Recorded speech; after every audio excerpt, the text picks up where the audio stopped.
हरे कृष्ण। ओम नमो भगवते वासुदेवाय। ओम नमो भगवते वासुदेवाय। ओम नमो भगवते वासुदेवाय।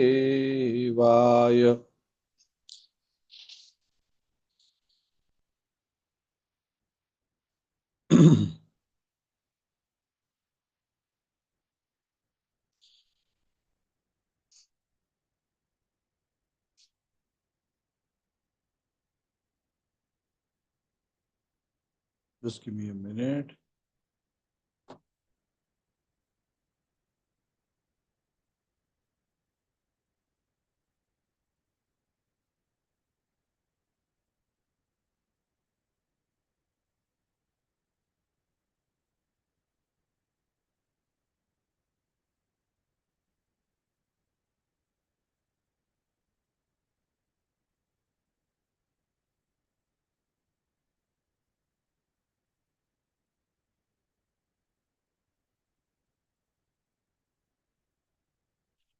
Okay. नष्टप्रायेषु भद्रेषु नित्यं भागवत सेवया भगवती उत्तम श्लोके भक्तिर्भवति नैष्टिकी। कृष्णाय वासुदेवाय देवकी नंदनाय च नंदगोपकुमाराय गोविन्दाय नमो नमः। ओम ज्ञानतिमिरान्धस्य ज्ञानाञ्जनच्छलाकया चक्षुरुन्मिलितं येन तस्मै श्रीगुरवे नमः। श्रीचैतन्यमनोभीष्टं स्थापितं येन भूतले स्वयं रूपः कदा मह्यं ददाति स्वपदान्तिकं।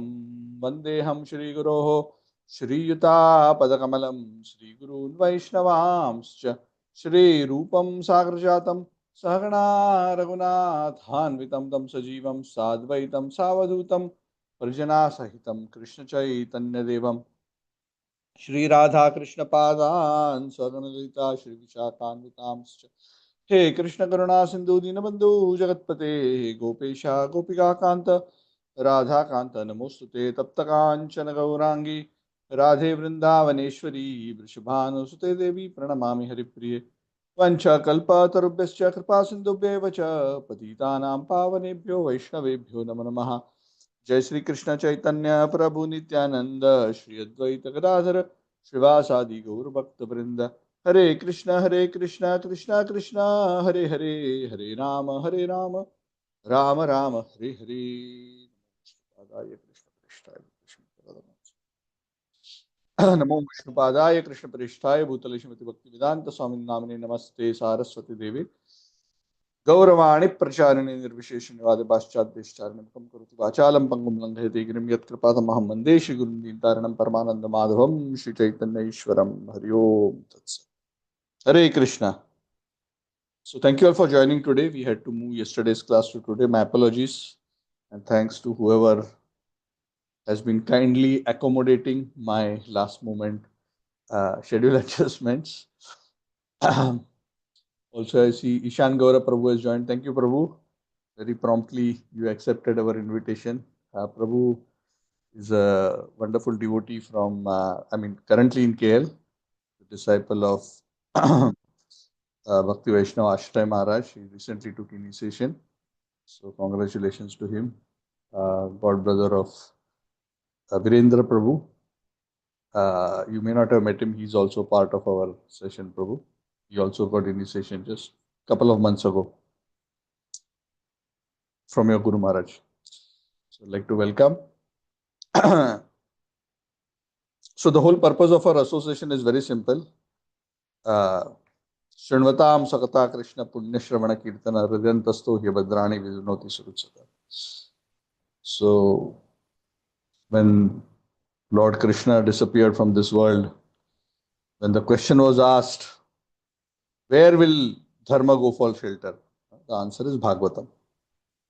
And the second chapter of the first canto establishes the position of Bhagavatam very, very beautifully. Not only it purifies the heart, but it also establishes Krishna in our heart. What is our main problem? Everyone knows we have to always remember Krishna, never forget Krishna. But this is not just a matter of Okay, from now onwards, Prabhu, I will. Of course, that endeavor has to be there, but that is not adequate. Because remembrance of Krishna comes only by spiritual strength. Huh? This is not just a material thing, it's not a switch. You switch it on and leave it, within few seconds the switch will automatically go to off mode because we are so conditioned. Bahirmukha Jiva. So Shunvatam Sakata Krishna Punya Shravana Kirtana Hridantasto Hyabadrani Vijunoti Surutsatam. The Lord will cleanse the heart. Daram Rajastamo Bhavo Kamalobhadesh Cheta Eter Anavidam Stam Satve Prasidati Evam Prasanna Manaso Bhagavad Bhakti Yogataha Bhagavad Tattva Vijnanam Mukta Sangasya Jayate Vidyante Hridaya Granti Chidyante Sarva Samshaya Shiyante Chasya Karmani Pashya Evatmanishwari. So the Lord becomes firmly established in the heart and everything inauspicious is removed by regularly hearing Katha of the Bhagavad. So this is just our small endeavor for like-minded devotees to come together and hear the glories of the Lord, the glories that we have received from our parampara, coming from Lord Brahma, coming down to Lord Chaitanya Mahaprabhu, through the six Goswamis, through Srila Prabhupada and all the great souls. So we are currently today discussing the wonderful glories of Vamanadev, this beautiful pastime. Lord Vamana and the wonderful devotee Bali Maharaj. So whenever we talk about Bhagavat, we are talking about the book Bhagavat, we are talking about Bhagavan, and we are talking about Bhakta. And of course Bhakti, because Bhakta and Bhagavan, what is the transaction? Transaction is Bhakti. And Bhagavatam is about Bhakta, Bhagavan and Bhakti. So Bhagavan is not Bhagavan unless there is Bhakta, isn't it? Hello. Because we are talking about the Lord as the most opulent one. If there is only the Lord and nobody else, then does the opulence have any meaning? It's like I say, I am the richest person in the world, but I'm the only person in the universe. Does it matter? Whether I'm the most beautiful, does it matter? No, it doesn't matter. So, Ekoham Bhahusyam, the one Lord first became two in the form of He and His energy, and then expanded into many to expand His pleasure. So, we are those Vibhinnamsha. In our hearts, the Lord's beauty, the Lord's attractiveness is supposed to be reflected. You understand? The Lord is looking at Himself through us and through the transaction of love. And He gets so excited by how we look at Him, we means His own part and parcels, and love Him. He becomes so excited, at one point he starts thinking, I want to become like them. And then he becomes Chaitanya Mahaprabhu. Because he wants to love himself. He realizes, wow, the love that the beauty of the experience of loving me seems to be better than me being boss, me being the Lord. So anyway, this is the eternal Leela that is going on across the pages of Bhagavatam. And this eternally flowing Ganga of the nectar of Rasa, this loving reciprocation between the Lord and the devotees, we are endeavoring to come to the bank and just taste a few drops. Actually, it's an ocean. Bhakti, Rasa, Amrita, Sindhu. What to speak of us? Even Lord Chaitanya tells Rupa and Sanatan at various instances. I'm just taking a drop and analyzing. Who can describe all of this? But one drop can drown the whole universe. That also we must understand. We must not think that one drop, oh, Prabhu, one drop only. Not enough for me. No, no. One drop can drown the entire universe. Anyway, so we are at this beautiful juncture in this very beautiful pastime because this particular pastime of Vamanadev and Bali Maharaj, this interaction between Bhagwan and the Bhakta in a very interesting situation. This is a situation where the Bhagwan and Bhakta, in one sense, from the material world perspective, are adversaries. Why are they adversaries? They are adversaries because Bali Maharaj has captured the heavenly planets and Lord Vishnu has assumed the form of Vamana at the request of Mother Aditi, who performed the Payovrata and told her, don't worry, in the form of a dwarf Vamana, I will recover everything for you. So, from a material perspective, Lord Vishnu's incarnation as Vamana, the objective is to take away the opulence of Bali Maharaj. So it's a very interesting interaction between the Lord and his devotee. So the Lord is very expert in creating wonderful situations. Of course, ultimately these situations are meant to glorify great devotees, and Bali Maharaj is so wonderfully glorified through this pastime. So we are discussing chapter 21. This particular chapter is the continuation of the Katha. This chapter is entitled Bali Maharaj Arrested by the Lord. So in the last chapter we discussed how Bali Maharaj, agreeing to Vamanadev's request to 3 steps of land, despite being warned by his Guru Shukracharya, this is Vishnu, don't you agree, everything will be finished. And there was this very interesting debate between Shukracharya and Bali Maharaj. And the conclusion of that debate, despite the various Shastra-based excuses that Shukracharya supplies to Bali Maharaj, yeah, I am giving you good excuses, back out, back out, back out. Bali Maharaj is very fixed in his devotion to the Lord. Of course, he gives various external reasons of why he should not back out, but ultimately his reason is, I want to please the Lord.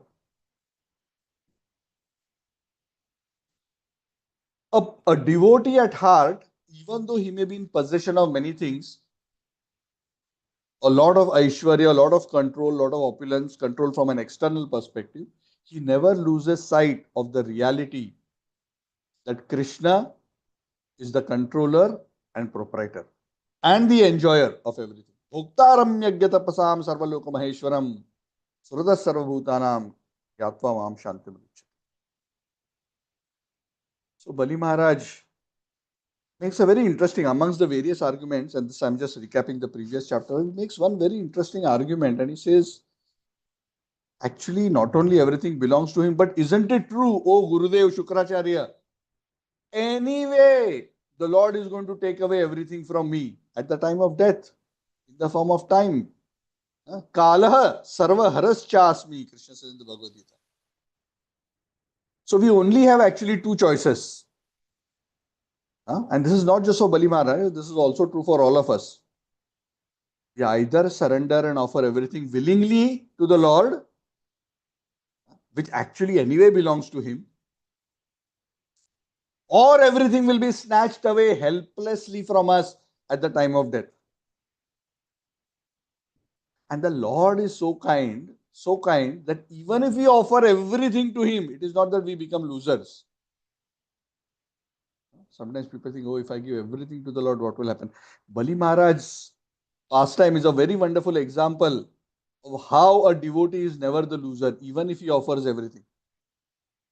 And we will go through the pastime to understand how that happens. Of course, you all know, since you are devotees, how the Lord gave him an opulence even higher than Indra's opulence and eventually blessed him with eternal life in Vaikuntha. But even for us, in our conditioned stage of sadhana bhakti, whenever we offer something to the Lord, does the Lord just take it away? Every day we are offering Naivedya to the Lord. You are all wonderful practicing devotees. Most of you are chanting 16 rounds. Many of you are initiated. Every day you are offering Naivedya to the Lord. So what happens? When you offer, you close your eyes. When you open your eyes, has the Naivedya disappeared? No, Krishna accepts and gives back not just what you cooked, but he adds his grace on top of it and makes it prasad. So every day we have this experience. We give to Krishna material food, but Krishna returns us spiritual prasad. Plus, plus, plus. So I'm just giving one example. So one is never the loser when one offers to Krishna. And this is one of the things, not exactly in these words, but this is what Bali Maharaj hints that anyway everything is going to be taken. Let me offer it willingly. Why should I take the sin of not keeping my word? Deep in his heart, even though he doesn't directly say in those words, deep in his heart, Bali Maharaj knew that my Guru is not giving me the best advice. Yash Shreyasyan is giving me an advice which is good for him. Why? Because if I lose my wealth, he loses his income. Because his personal income, his ashram's income is all dependent on my wealth. So he doesn't want me to lose my wealth. He's not so much worried about me. He's more worried about. So that's why one should be very careful to not select as one's guru, master, somebody from the Shukracharya club. We want somebody from the Bali Maharaj club. He was willing to offer everything. When needed, he is willing to take care of everything on behalf of Krishna. But if Krishna were to choose to take it away, he is willing to give up. Can you imagine? This was almost at the time that he's just about to complete his 100th Ashwamedha Yajna. If you really think through the kind of situation the Lord put Bali Maharaj through, it is very it is for most people extremely traumatizing. And if you think that it is very traumatizing, the worst part of the trauma hasn't even started yet. And that's what we are about to discuss. Very interesting. So where we concluded the last chapter was that finally, when Bali Maharaj vowed and Vindhyavali, the wife of Bali Maharaj, came and washed Vamanadev's feet, Vamanadev immediately took a huge form. The Vamana, Batu, the dwarf, became Trivikrama. The person who performed the Herculean amazing feat of taking 3 steps. And that through the 3 steps, he conquered everything. Trivikrama. So the Lord started increasing in his size so vast, so vast, so vast. At the conclusion of the previous chapter, it is said, the Lord's feet themselves covered the entire Bhumandal. Step 1. Entire Bhumandal covered by under his steps. And he increased so big in size that the entire sky was covered by his height. And through his arms, all directions were covered. So basically, he practically occupied all space. And then as he lifted his foot up, one foot was on the ground, the other foot he lifted up, it started spanning across all the heavenly planets and still continued to go up, up, up, up, not only covered Bhur Bhuva Swaha, but started crossing across Janar, Mahar, Tapa, Satya. The lotus feet of Lord Vamana, Trivikrama, reached Brahmalok and started going even beyond. The effulgence from the toenails of Lord Vamana were so effulgent that they said the effulgence of Brahmalok started looking insignificant in front. In front of the glory of the effulgence of the Lord's feet, great sages, they started looking very insignificant. The great yogis like Marichi, even Lord Brahma, they all started seeming very insignificant. Lord Brahma was so happy. Not only on earth, where this pastime was happening, where everybody was coming and worshipping the Lord, even in the heavens, because the Lord was spanning the whole universe. Everyone was worshipping the Lord.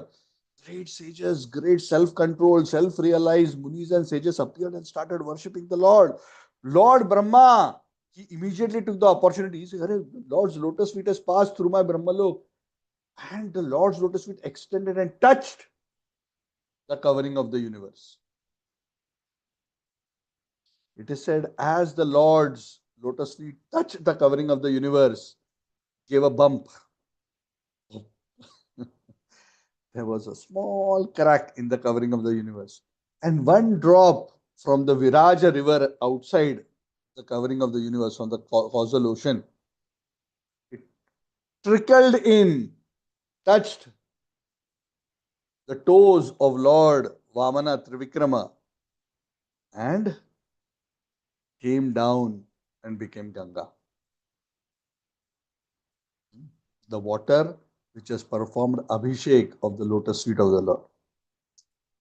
The Acharyas say actually the Ganga water, at the same time that this was happening, Lord Brahma with his Kamandalu was also doing Abhishek to the lotus feet of the Lord. So the water from the causal ocean mixed with the Abhishek water that Lord Brahma was performing Abhishek with, and Ganga is also said to be a liquid form of Narayan.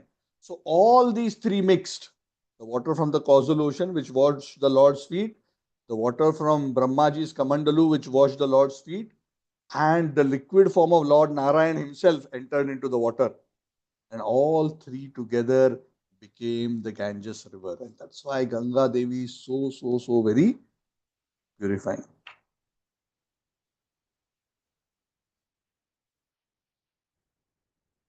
After the Lord, in his two steps only, one step was on the ground. He didn't even move. It was not that the Lord was walking 1, 2, 3. The Lord was standing at one place. He just lifted the other foot up. The one foot on the ground and his height, so the earth, full Bhumandal, was covered and everything under it. And his height was covering the whole expanse of the sky, and his feet extended across all the higher planets and touching the edge of the Brahmand. Everything covered. One step, second step. No need to take the third step. So the Lord already took everything in two steps. And after doing that, Lord Trivikrama transformed himself back into a Vamana form. Again became a small Brahmana dwarf boy. Very much like the Acharya says, just like Krishna in front of Arjuna took the Vishwarupa, and then again he transformed back into a two-armed, first into four-armed Narayan and then into two-armed Krishna back again. Similarly, Vamana from Trivikrama again became Vamana. So please understand, Vamana is the short dwarf and Trivikrama is the same Lord who assumes the huge form and spans the entire universe. Again, everybody who had assembled there started worshipping Vamanadev even in his dwarf form when he resumed that form again. They were offering chandan and flowers and arati and fruits and flowers and dancing.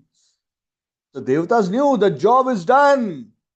Bali Maharaj, everything has been taken away. They were all so happy. Everyone was jubilant except the followers of Bali Maharaj. It is a Jambavan was also there. Jambavan started sounding a bugle in great happiness, celebrating Lord Vamana's victory. Jambavan is living since time immemorial, from before Ramayana to even up to this time. As this happened and the demons realized that, oh alas, this Vamana has finally, despite Shukracharya's good counsel, Bali Maharaj has lost everything. Demons were so angry. This Vishnu, he took the form of a Brahmana, he cheated. Bali Maharaj was so nice, he's so truthful, he's so gentle. He took advantage of the niceness. Advantage of the niceness of our king Bali, and he snatched away everything. This is unfair, this is not right. Bali Maharaj was very peaceful. Bali Maharaj was not agitated, but the demons were very agitated.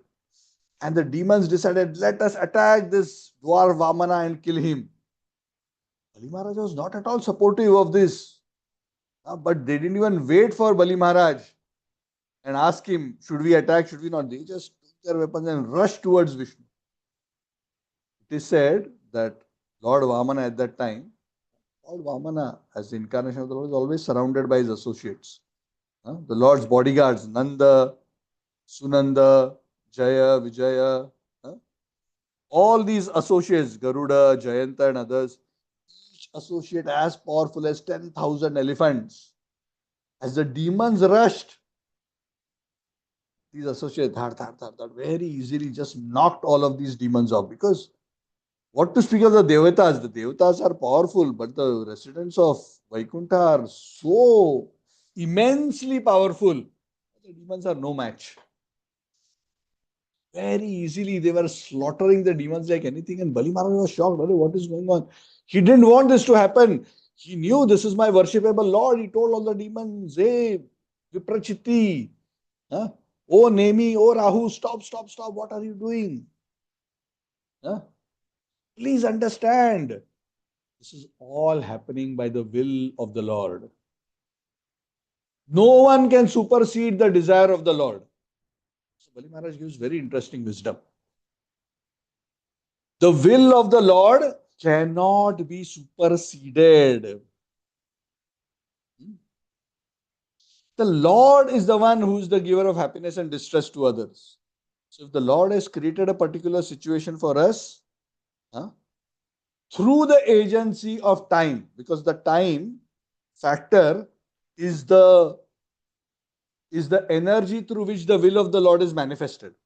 Correct? Kala Chakra. The Lord changes the situations of individuals through the agency of time. Somebody who is suffering will one day enjoy. Somebody who is enjoying now may lose everything else later.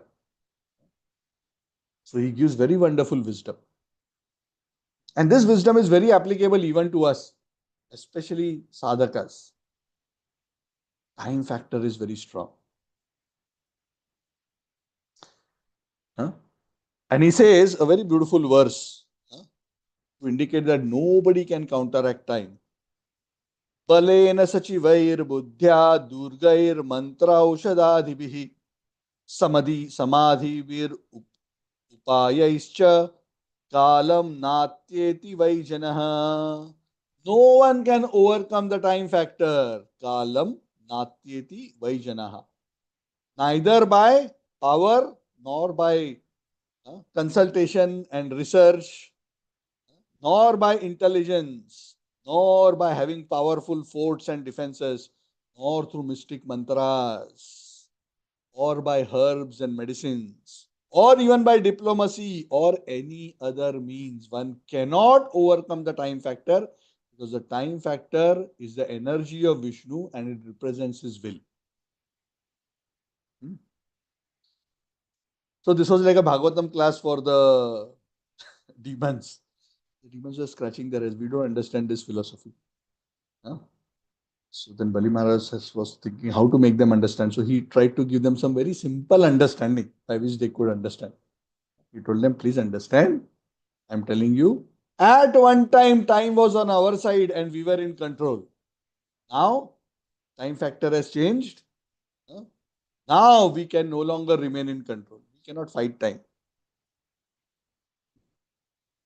So previously, Daiva, destiny was favoring the Asuras. Now destiny is favoring the Devatas. So do not unnecessarily kill yourself. You cannot fight against the time factor. Let us now again wait for our good time to come.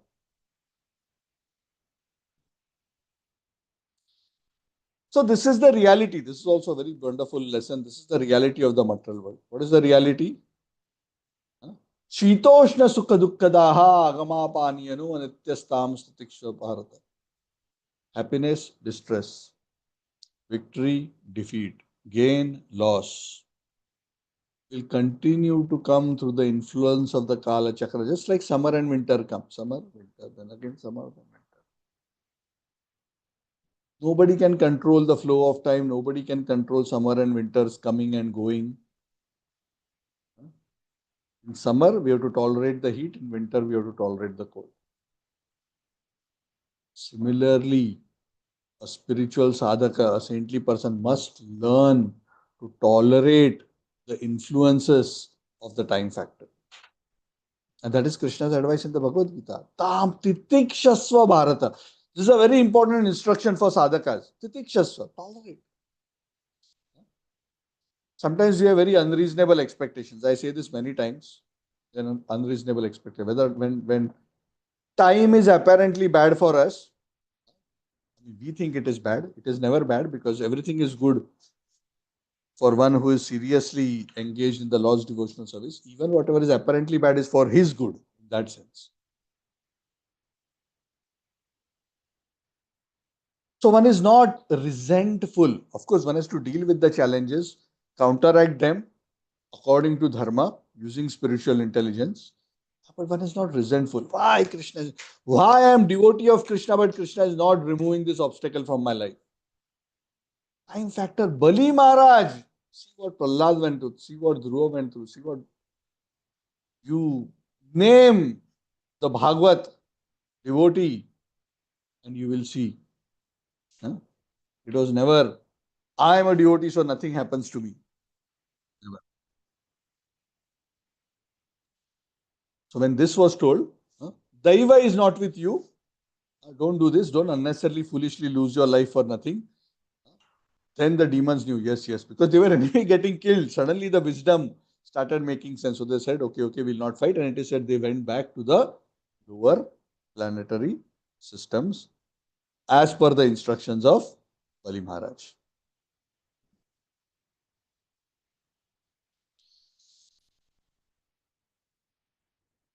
It is said soon after, even though exactly the sequence is not mentioned, it is said soon after, when the yajna was fully completed,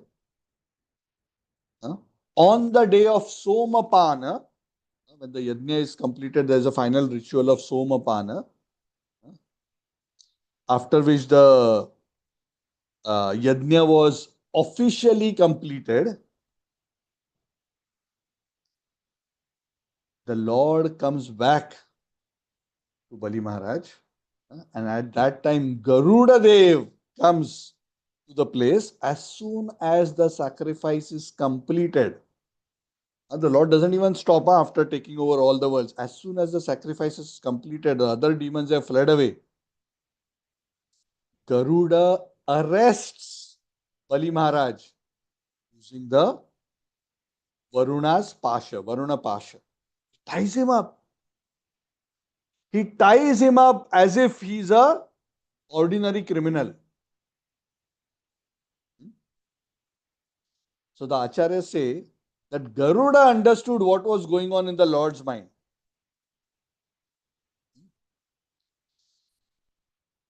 So Garuda understood that Bali Maharaj has given up all external possessions. But now internally Bali Maharaj wants to offer his body and his very soul to the Lord. Completely, he wants to do complete Atma Samarpana. Because he is unable to pay the debt of Lord Vamana, because he had promised 3 steps. Huh?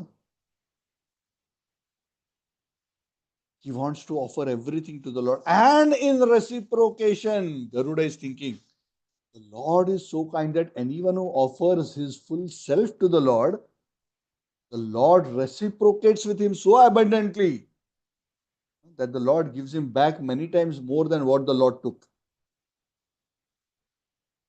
And he knew, Garuda being an eternal associate of the Lord, he knows the heart of his master. He knows my Lord Vamana is wanting to reciprocate with Bali Maharaj by being his doorkeeper. Wow, far out. That is why Garuda arrested Bali Maharaj externally as if punishing him, but internally for the purpose of glorifying him. They wanted to show to the whole world what is actually the character of Bali Maharaj, what is his greatness. The whole world was lamenting when Bali Maharaj, after the ceremony, was captured and tied up. Everyone was lamenting. Oh, this Bali Maharaj, so tolerant, so wonderful, great duty. He gave up everything for the Lord. He didn't even complain. He tolerated everything.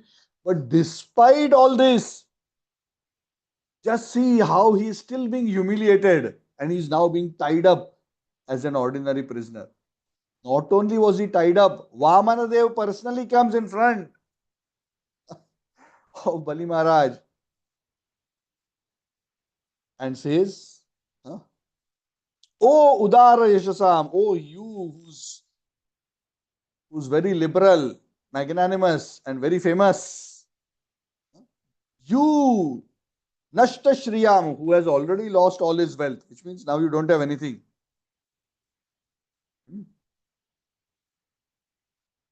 But you, who is still fixed in his determination. So the Lord praises him also.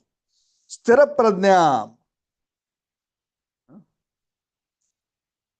Actually, Bali Maharaj became famous. Normally, in this world, what happens? People become famous when they are wealthy, isn't it? Huh? The attraction to wealth and fame in this world is very strong,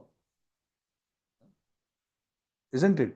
Many times, even within the circle of devotees, we want to associate with those devotees who are well known, who are famous.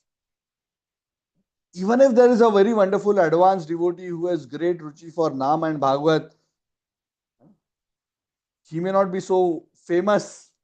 We may not want to associate with him so much, especially if we have a very material bent of mind. Being a sadhaka, because we are still conditioned souls. But in this world, those who are rich, immediately they are attractive. Sarve gunaha kanchanam ashrayante. Somebody is rich, everyone glorifies them as if they have all good qualities. But Bali Maharaj did not become famous because he owned the three worlds. Was he famous because of that? Who can be more richer than one who owns the three worlds? He didn't become famous because he owned the three worlds. He became famous because everything was taken away from him. Quite the opposite. People became famous because they acquire everything, but he became famous because he lost everything, or rather gave everything in charity to the Supreme Lord. That kind of sacrifice of giving up everything for the Lord made Bali Maharaj very, very famous. Because for those who are rich, Janmaishwarya Shutashri bhi Edamanam Madapuman Naiva Arhati Abhidatum Twamakanchina Gochara. Wealth, the problem of wealth is not just about sense enjoyment. Prabhus and Matajis. The problem of wealth is not just about facility for sense enjoyment. The problem of wealth is much deeper. The problem of having lot of opulence for conditioned souls is that it makes a person attached and proud. Oh, I am such a great person. Ishwaroham aham bhogi. I am the enjoyer. I am Ishwar. I am controller. Everyone here has to listen to me because I have so much wealth. And that deprives one of the right state of consciousness to take shelter of the Lord. That is the problem with wealth. Of course, Bali Maharaj was not in that category.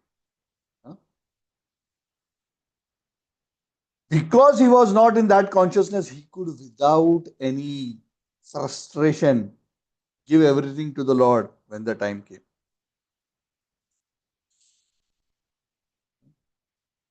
And that is the Lord's special mercy, especially for a devotee like Bali Maharaj. Prabhupada often quotes this verse. Yasyaham manugrinnami harishye tad dhanam shani. When I show my special favor to someone, I take all his wealth away. Now, wealth is just denominative. Sometimes devotees become very scared. Prabhu, now I become devotee, so to advance, do I have to become poor? Actually, what the Lord is saying, harishye tad dhanam shani. Whatever the devotee may consider as his wealth, understand? Which basically means whatever the devotee is attached to, whatever is holding back the devotee from surrendering to Krishna's lotus feet, that is what he will take away. Hari takes away. Takes away what? Takes away those things which are blocking us from actually attaining shelter at the lotus feet of the Lord. For some people, it may be wealth. For some people, it may be beauty. For some people, it may be great learning. For some people, it may be strength. For some, it may be power. Janma, Aishwarya, Shuta Shribi. Edamanam madappuman naiva arhati abhidavatum tvamakanchana. Oh Lord, they cannot call out your name helplessly. Why? Because edamanam madahappuman. They become intoxicated with a sense of importance. We discussed this many times in our classes. Srila Prabhupada said, anyone who's trying to be important in a material or a spiritual sense cannot taste the truly sweet taste of devotional service. Cannot taste. Not that may not taste. Cannot taste. So this sense of madaha, this egoistic sense of I am great, in whatever way, because of whatever opulence, because of whatever success or attainment, material or spiritual, is actually creating a block between the experience of devotion between the Lord and the.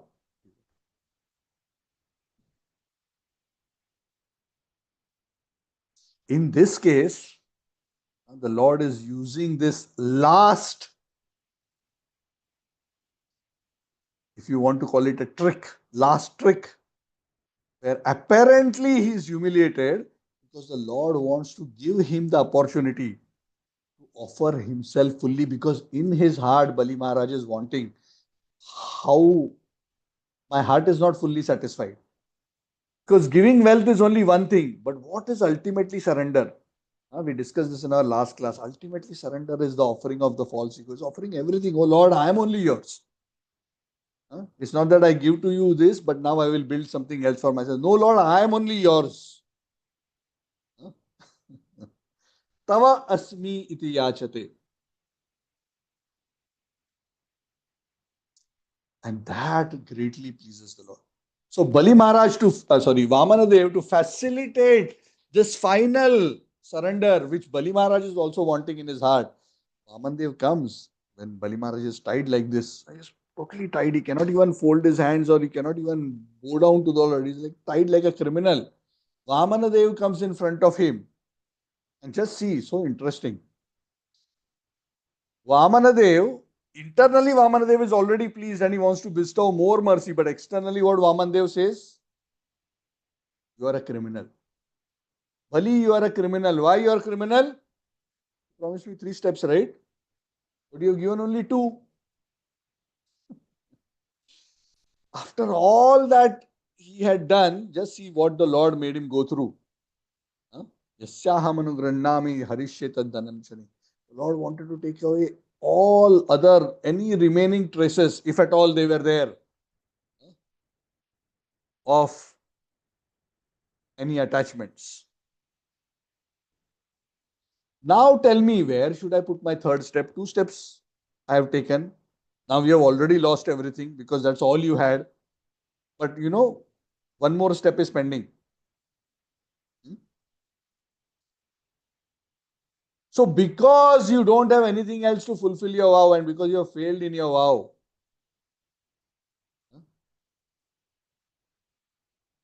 you have now become a liar. You have become a person who promised but didn't deliver on your vow.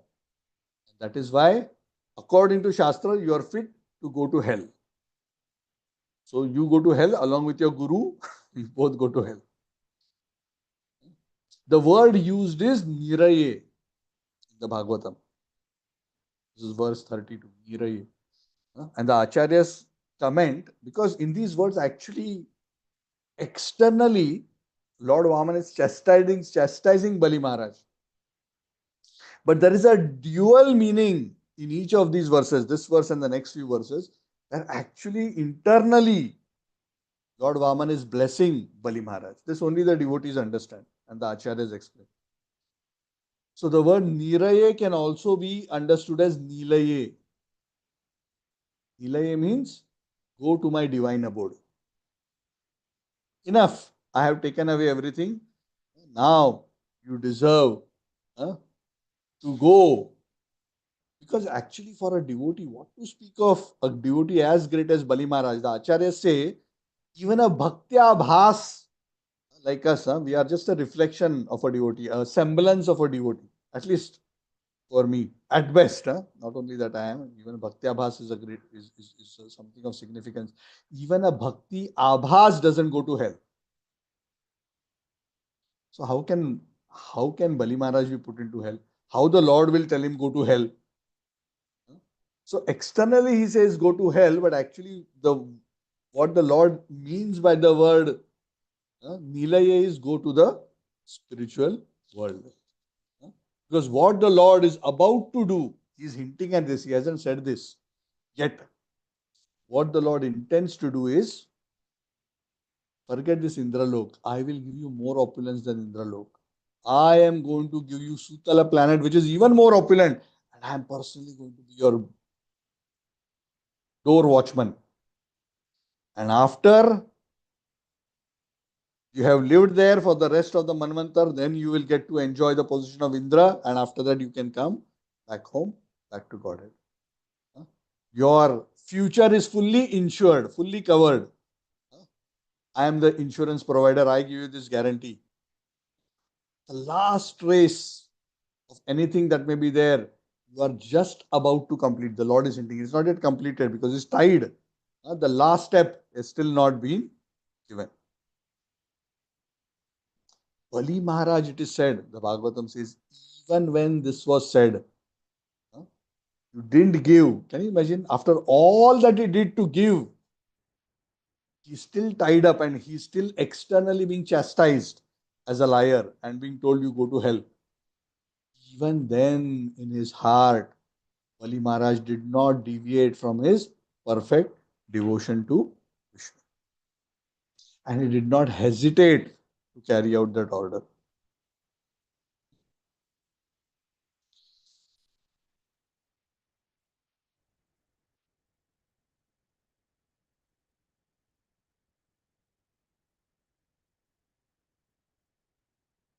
And he says that because you have failed, Adhyamanina, because of being proud of your wealth, you promised to give me 3 steps of land, but you couldn't fulfill your promise. That's why you must go down as a result of your lying.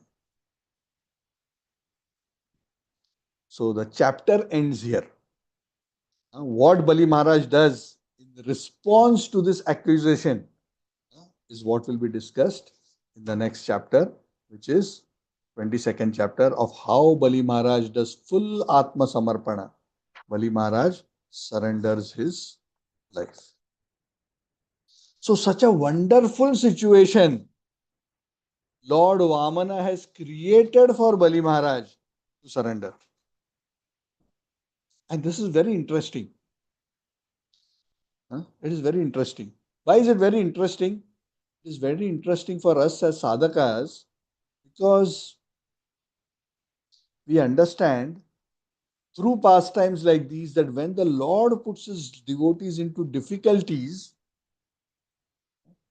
I don't think any one of us would have gone through these kind of situations. Anyone has gone through? Everything taken away. Taken away means by the Lord face to face, almost cheated. From an external perspective, isn't it interesting, right? From an external perspective, what happened? Just look at the story. You had, through serving Brahmanas and Guru, got the power to defeat the Devatas. Properly, they were not cheating. They defeated the Devatas, conquered the kingdoms. And then to side with the Devatas, Lord Vishnu in the form of Vamana comes and rather than fighting directly, comes in the form of a disguised dwarf and tricks Bali Maharaj to take everything away. Even then, Bali has not protested.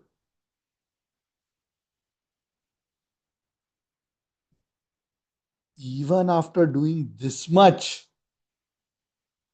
going against the instructions of his guru who cursed him to go to hell,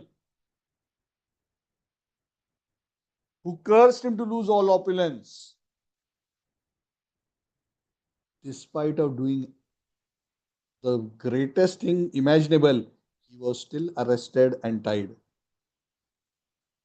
But still, his faith did not get affected even a little bit.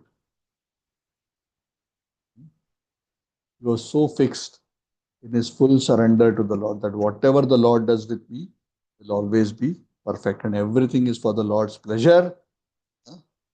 And there is no need to fight the will of the Lord. And that made him really glorious. So we'll conclude the pastime in the next class, next Saturday.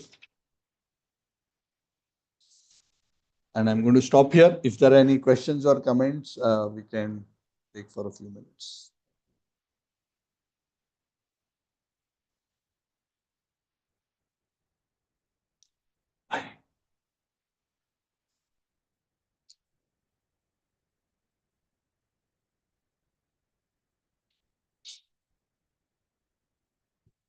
Yes, Tarun Prabhu, please go ahead. Prabhuji, Hare Krishna. Hare Krishna. Prabhuji, this is general feeling this question. Today I was passing through a market and I saw people is purchasing live birds for their plate and they were bargaining. And that just give me a feeling means they are purchasing a bird, they are going to ultimately going to cook and eat it. Don't they really have that kind of feeling? This is a live, like how can they cut it? I know there can be simply more that they are covered and those things, but means can't they see those things? Uh, Somehow I could not digest. I was silent for some time, and Yeah, I don't unimaginable. know what to do with those guys. Certainly, I can't teach them BG, but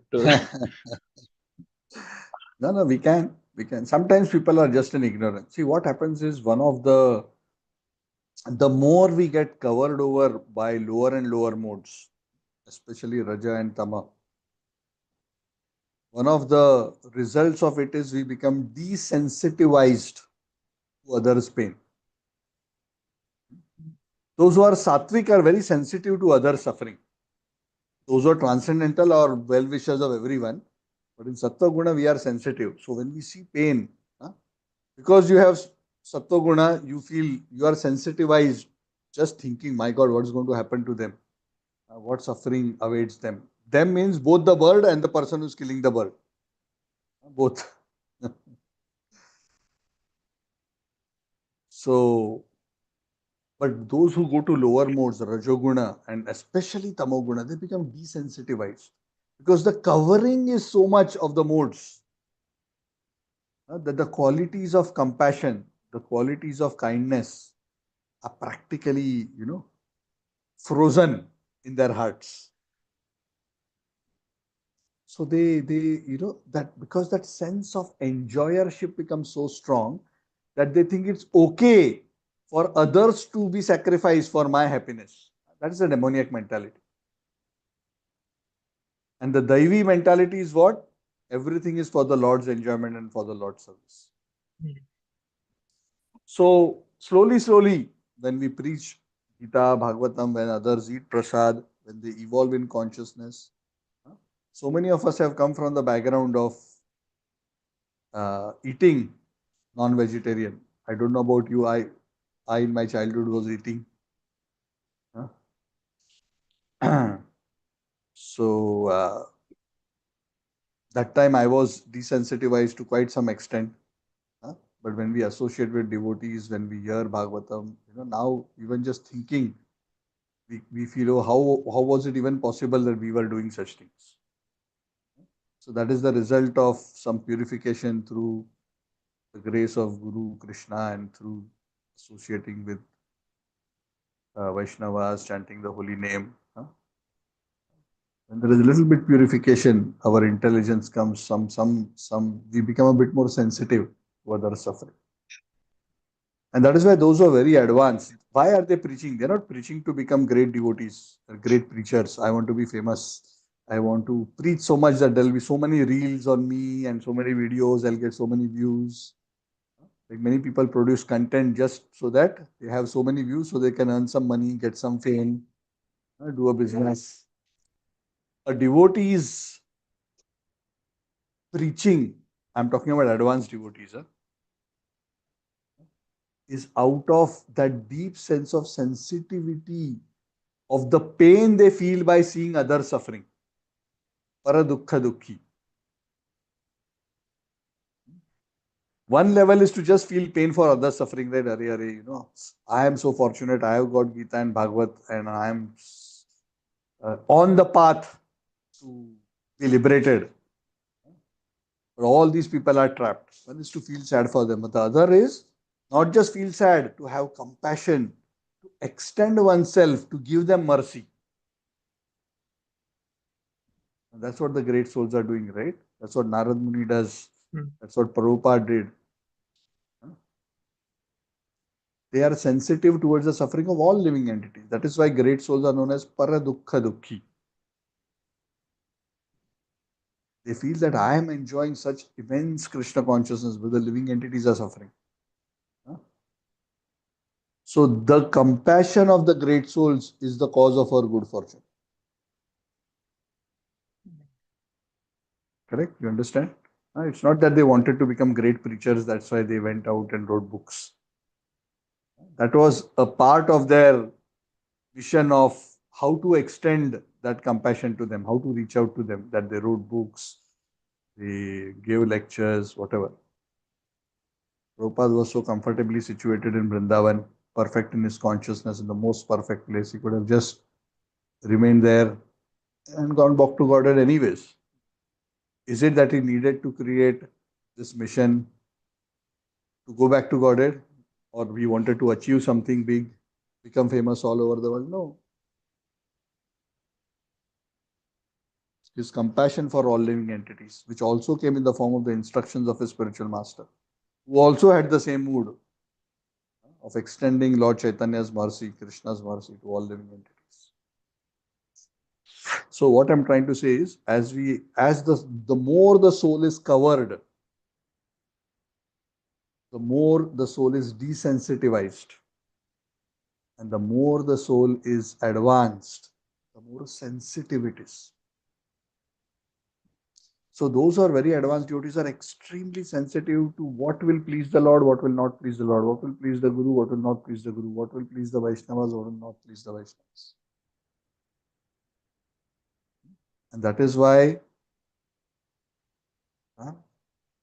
those who are very great souls are also the greatest ahimsavadis. Ahimsavadis in the sense that they don't want to hurt anyone through word, through mind, through deed in any way, because they're extremely sensitive.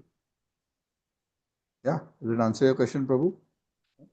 So when we see all this, if that thought is coming in our heart, that's a good thing. The thing that you are thinking like this is a reflective of your sensitivity. So we have to see how we can. It may not always be best to necessarily preach to them in the form of you are wrong, you are going to go to hell. With some people it may work, but generally most people don't like to be talked down to. Talked down to means I will tell you, you are wrong, I am right, I am saintly, you are sinful. That approach usually doesn't work unless you are such a great saint that you can tell.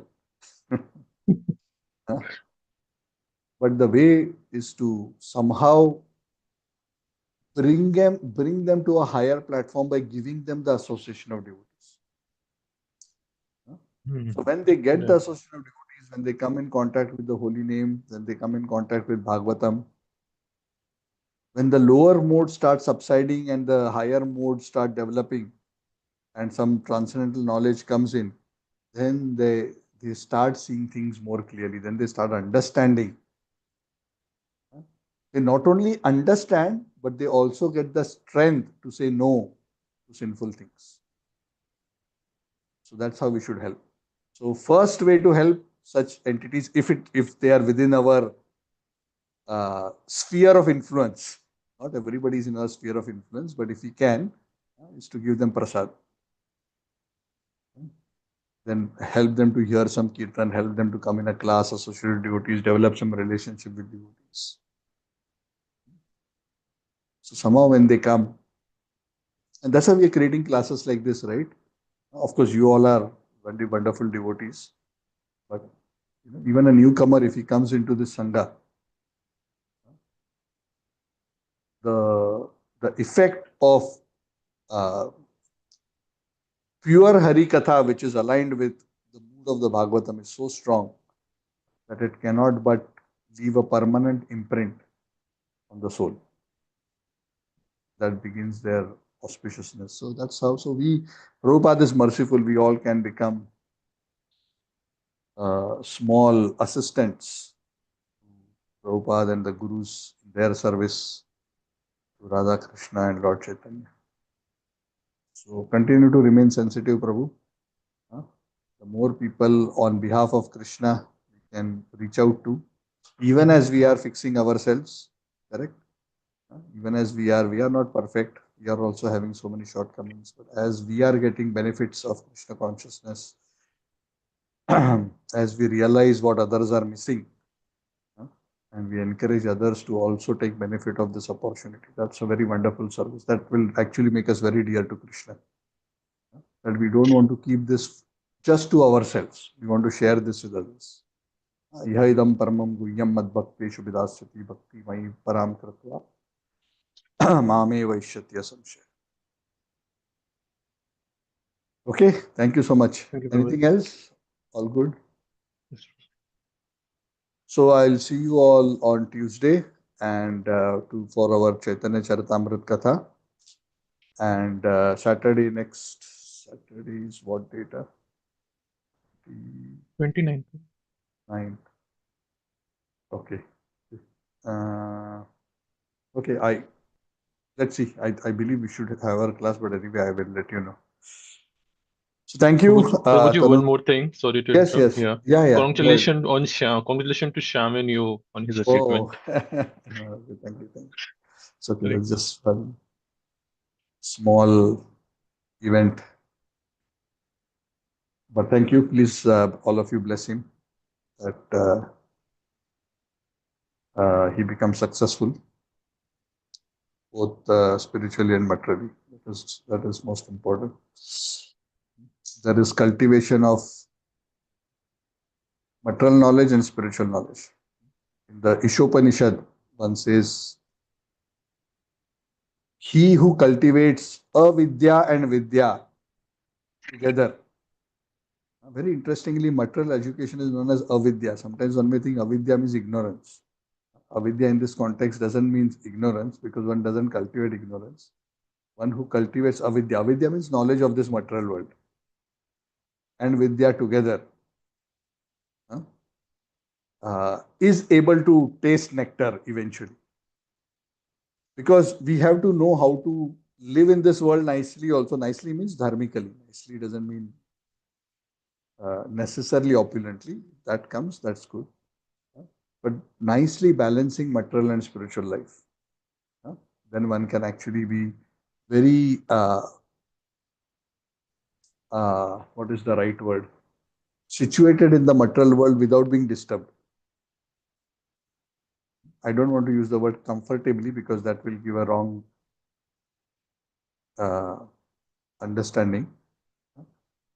So in Krishna consciousness, we encourage people to study well. We encourage professionals to do their profession very nicely and to the best of their ability. So we are not against avidya, but avidya has to be used in service of Krishna. Then that avidya becomes vidya. What is avidya? Avidya means that through which the truth is not known. And vidya means with, to know, that which helps us to know. Know what? Know things as they are. With, ya means that. With means to know. That understanding by which we know things as they are. That is spiritual knowledge. And that by which one doesn't understand things as they are is material knowledge, which means it's a apparent knowledge. There's real knowledge and there is apparent knowledge. But as long as one is in the material world, one still, at a transactional level, still needs to understand material knowledge to deal with the world in a befitting way. So one has to balance. There's a very beautiful verse. Maybe I'll just reading this. विद्याम च अविद्याम च यह तद वेदो भयम सह अविद्यया मृत्युम तीर्त्वा विद्यया amrutam ashnute. The translation is, one who can learn the process of nescience. Nescience is avidya, means living in the material world, and that of transcendental knowledge side by side, and transcend the influence of repeated birth and death, and enjoy the full blessings of immortality. So, yeah. So that is what we want. We want our children to be best students. We want them to be very good devotees. We want them to do well in their professions, but never lose sight. Like Bali Maharaj, even after conquering the three worlds, never lost sight that ultimately the owner, proprietor, enjoyer is the Lord, and be willing to offer everything for the Lord's pleasure. Thank you so much. Okay, so Srila Prabhupada ki jai, Grantara Srimad Bhagavatam ki jai. Hari Bol. Hare Krishna. Thank you very much. Thank you, Sunil Madhav Hare Prabhu. Krishna, Hari Bol. Prabhuji. Thank you. Hare Hare Krishna, Krishna Prabhu. Prabhuji. Thank you, Prabhu. Hare Krishna, Thank you, Dandavad. Sri Sundar Prabhu, Archana Mataji, Leela Mataji, Shri Devi ji, Puja Mataji, Sini ji, and the wonderful young devotee next to her. Hare Krishna, and thank you very much, Shukran Prabhuji, Mataji. for sharing Shyam's success with all of us No, as no, a no. family. Hare Krishna. Thank you very much. Thank you. Sunil Prabhu, Sridhar ji, Thank you, Vishal Prabhuji. Hare Gaura Krishna. Prabhu, Shalini Mataji. Prabhuji, Hare Krishna. Congratulations, Prabhuji. Hari Bol, Hari Bol. Hare Thank you. Krishna, Prabhuji. I'll see you all on Tuesday.